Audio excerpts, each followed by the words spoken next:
It's Tuesday, and today I want to talk about something that's come up in recent phone calls. Yesterday and today I've talked to different people, and each one of them has brought up the subject of the book of Revelation, and for different reasons. So, this is a book that I do not claim in any way to be well-versed in or any kind of expert on or anything else. Mike does not deal with the book too much. He did a series on the book of Revelations probably 20 years ago, but in general that has always been his take, is that it is symbolic of what was going on at the cross. So I just want to take a couple examples of those and talk about what was going on at the cross and what these things were symbolic of. I'm only going to take a couple examples. The book of Revelation is riddled with examples, but the two that I'm thinking of right now, I think can help people understand why the book of Revelation is not a future event. Before I get to those two specific points, though, I want to point out something that was written at the very beginning of the book of Revelation. John's writing this book, and he says, "This is a revelation that was given to Jesus Christ by the Father, which he later told his servants," which means Jesus got the revelation, and he told his disciples about it later. John also says that this must soon come to pass, and you can presume, because he just said that Jesus told him about it, that Jesus must have also said this will soon come to pass, which the cross was soon after that, at least less than 3 years.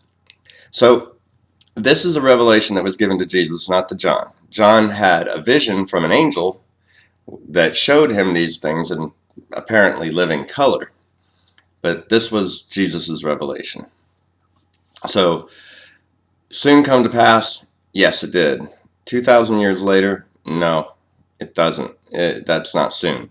That's just not soon. Okay, so the first example I want to get to is this mountain that is pictured in Revelation chapter 8 that is on fire, and it's being cast into, literally being hurled into the sea. Now, we're talking about this being symbolism of what's going on at the cross. And we have reference for this mountain both in the Old Testament scriptures and also in the book of Hebrews.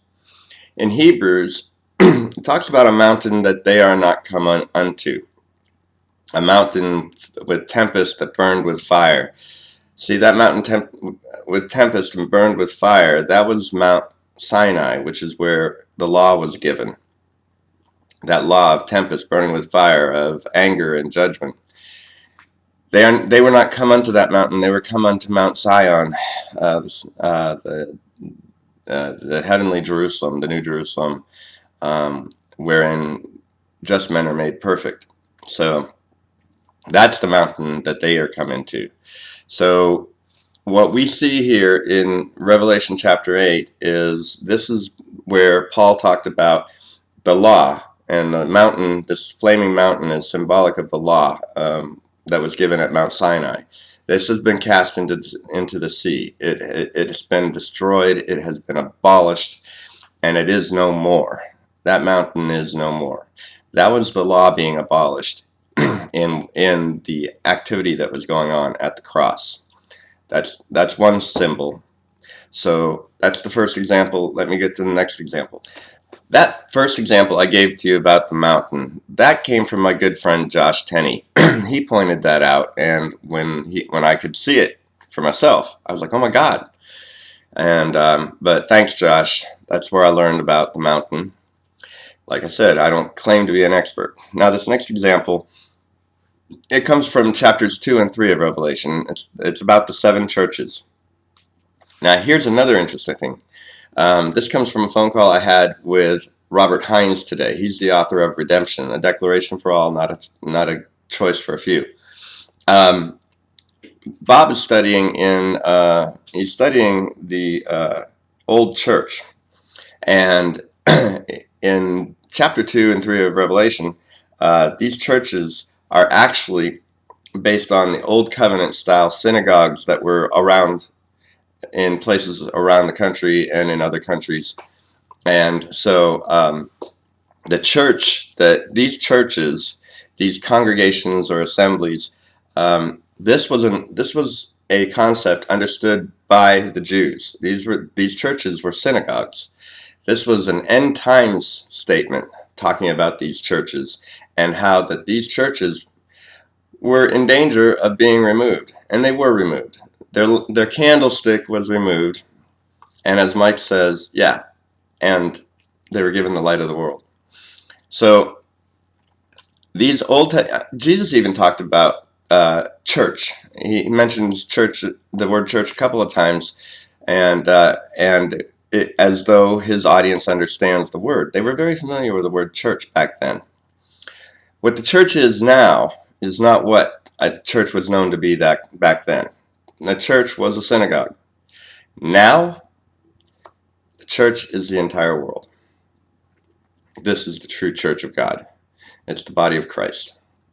So, here we see in the cross, the old covenant is being abolished. The system of clusters of churches or synagogues around the world where Jews could congregate, this system was about to be taken away. And the church was going to be the whole world. No more us and them, no more cloistered groups. It's the whole world. Okay, so that's just my little view of the book of Revelation, and I hope it causes you to think a little bit and see maybe that it's been presented wrong for a very long time. It's not a future event. It was an event that happened at the cross. And I'd love for anybody who decides to dive into the book of Revelation and whatever they find as far as what's symbolic of what happened at the cross, please let me know. I'm always willing to learn. I'm always anxious to learn more about it. So dive in, have fun, and let me know. I'd love to hear what you got to say. So click thumbs up for like, click thumbs down for dislike. Let me know if you liked it or not and why. And if you haven't already, click the red subscribe button on YouTube and subscribe to our channel. Have a good week.